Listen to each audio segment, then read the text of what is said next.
So what came first? Chicken or the egg?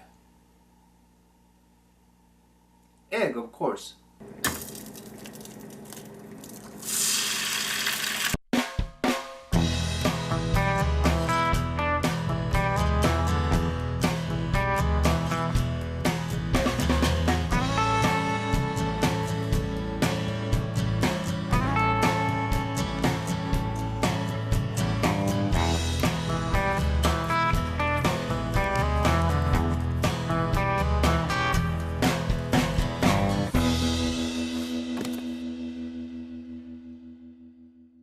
An egg is for a breakfast. A chicken is for dinner. And breakfast always comes before a dinner, right? Hello, VC. This is NammaN. Today's real question is, what came first? Happy days?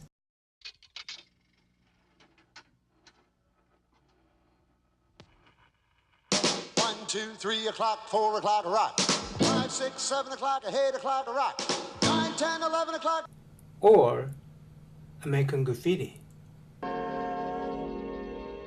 1, 2, 3 o'clock, 4 o'clock, rock. 5, 6, 7 o'clock, 8 o'clock, rock. I'm actually more familiar with this Happy Days opening. Sunday, Monday, happy days. Tuesday, Wednesday, happy days. Before I start, a little reveal. I got the American Graffiti, the movie from Amazon, and I got the soundtrack from one of the Amazon dealers, Warehouse Finds. I paid for the soundtrack $6, about $6, and $4 for shipping and handling, so about $10. I didn't expect much out of $6 album. It has ringwear on the cover. The record has some scratches. That I had no issue with, but it was rated at very good, both cover and the album. And I'm wondering about that rating. They say they use the standard called gold mine standards.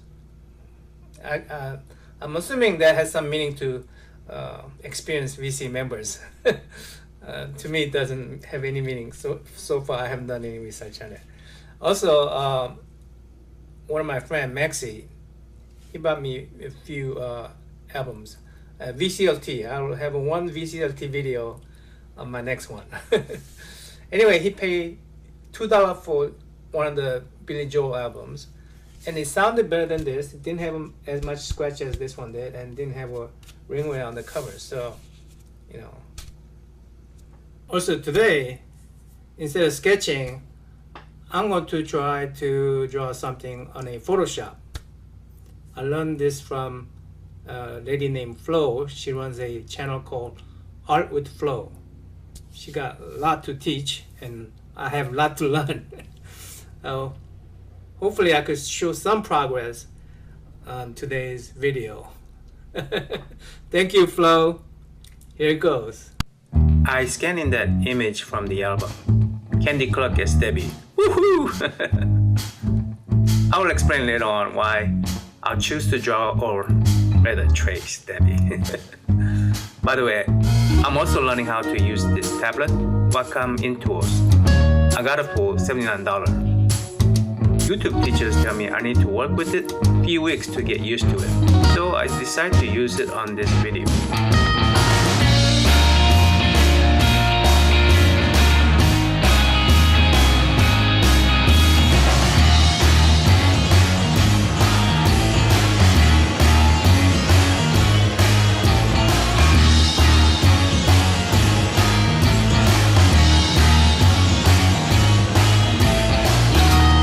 As you can see, I'm cutting out Debbie from the album. Again, I'm basically tracing. But it's good for training my hand muscles.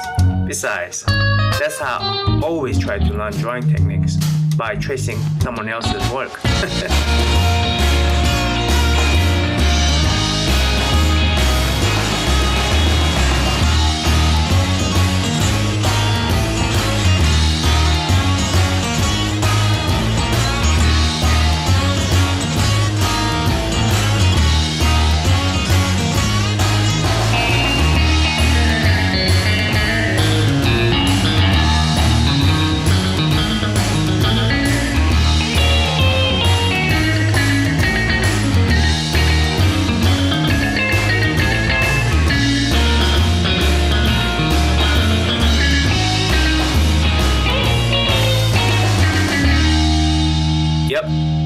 copycat. That's how you learn when you don't have the natural talent. I'm going to bring up a photo of Marilyn Monroe and use it as a color palette. Her hair color matches Debbie and her eyes are more detailed for me to copy. For the longest time, I thought Happy Days came before American Graffiti. I guess I was following the same reasoning as the chicken and the egg question. For example, I came to USA in late 1974. From my recent research, I found that Happy Days Season 1 started in January 1974. Simply, I watched Happy Days before I watched American Graffiti on 1979. Hey, I didn't know I was watching reissued version of the original 1973 movie. I didn't even know movies did that kind of stuff. At the beginning of the research, I thought I was wrong. But after further digging, I found out I was right all along. Happy Days had a pilot that aired in 1972, and it was called Love and the Happy Days. Based on the pilot, George Lucas cast Ron Howard as the lead in his first hit film. To complicate things, the pilot was picked up to real series because of the success of American Graffiti. Yet it never occurred to me that George Lucas' first hit was American Graffiti, not Star Wars. Imagine that. So it turns out George Lucas recruited Harrison Ford from American Graffiti for Star Wars. Han Solo goes from hotshot sports car racer to a hotshot space pirate. So did I like the movie? Yeah, of course. Biggest reason why I enjoyed the movie was because it was jam-packed with the 1950s music. You know, by doing these videos, I am finding out more and more about myself. I know why I like 50s music now. Ever since I came to the United States, first TV show I got hooked on was Happy Days. Also, for the first couple years, I did not know Happy Days was a TV show about 1950s. I thought that's how things were in the 70s. So when Rich Cunningham sang I found my thrill on Blueberry Hill. Sorry, I thought Fats Domino is who everyone's supposed to like. Anyways, this American Graffiti double record soundtrack has 41 songs from the movie. And I like every one of these songs. A song that reminds me of the movie? Probably Rock Around the Clock by Bill Haley and the Comets. But almost any 50s or early 60s song probably will remind me of American Graffiti. And of course, Happy Days. Oh yeah, after watching the movie, I had to spin the records, even with all the static noises. I'll be looking for an upgrade on this one. So, all 4 criteria are met for me to add this soundtrack to my collection. Now, let me tell you why I choose Debbie to love my digital painting. More about the movie. Spoiler alert for those who haven't watched it yet. Shame on you guys. By the way, if you're millennials, this movie's pace might be a bit slow for you guys. I personally enjoy slow-paced movies sometimes. It tends to help me relax.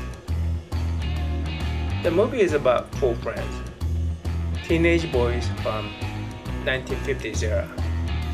A typical trope of high schoolers graduating and going their own separate ways. The movie starts at Mel's Diner, a drive-thru burger place where the four friends first gather.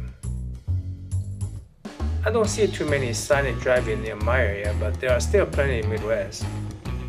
When I was growing up in Oklahoma City, they're not there anymore, but I love getting Papa's Burger from A&W Drive-In. A&W root beer has a frosty mouth taste. Sorry for the commercial. Back to the program. The movie splits off into 4 separate stories. Ron Howard's character Steve is gathering courage to break off with his longtime high school sweetheart, Lori, Cindy Williams' character. Richard Dreyfuss's character Kurt is the lost soul of the movie. He's the one who is trying to find himself. To me, he is a least likable character. It seems I never liked Richard Dreyfuss's character in any of his movies. He always seems to play a wishy-washy, whiny kind of person. Although he does get to do one of the coolest things in the movie. He meets the Wolfman Jack. Paul Lee's main character John is the Fonzie of the movie. Tough exterior with soft heart. He also gets to drag race against Han Solo and wins in his yellow hot rod 4-deuce coupe. However, the person I relate to most is Charles Martin Smith's character Terry. Yeah, the nerd without the car and without the girl. Yep, my high school years. However, in the end, he gets to couple with hottest girl in the movie. Yay! Sadly, not my high school years. Yeah, I know. The hot girl is supposed to be Suzanne Summers' character, the mysterious blonde in T-Bird. But I personally thought Candy Clark's character Debbie was most attractive. And she had a great personality to boot. So now you know. I was simply rooting for a fellow nerd, Terry, to win over a beautiful girl, Debbie.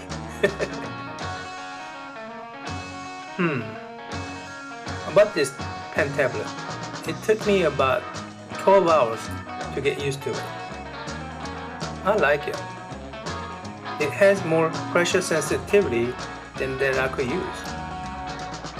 Only thing that bothers me is it occasionally does hard pressure painting even with a soft touch. It's like spilling a dab of ink while inking on a paper. Good thing that Photoshop has history of undos. Finally, I'm going to conclude with a bit of a painful memory, but one that I don't regret having. My friend Jeffrey Rosnott commented that the movie inspired him to build classic cars. Well, the movie inspired me in more foolish ways. Even after 5 to 6 years later, I could not shake off my desire to own my own hot rod. Yep, I bought me a car I could not afford. A 1986 cherry red Corvette convertible. I had to get rid of it later on at half its cost too. Bad move. But I got it out of my system. I was like Terry, who got to drive his friend's car and was thrilled. I still feel lucky that I got to own a dream car from my teenage years, even if it didn't last that long. Anyway, that's it. That's it, VC. Thanks for listening. Till next time, NammaN out.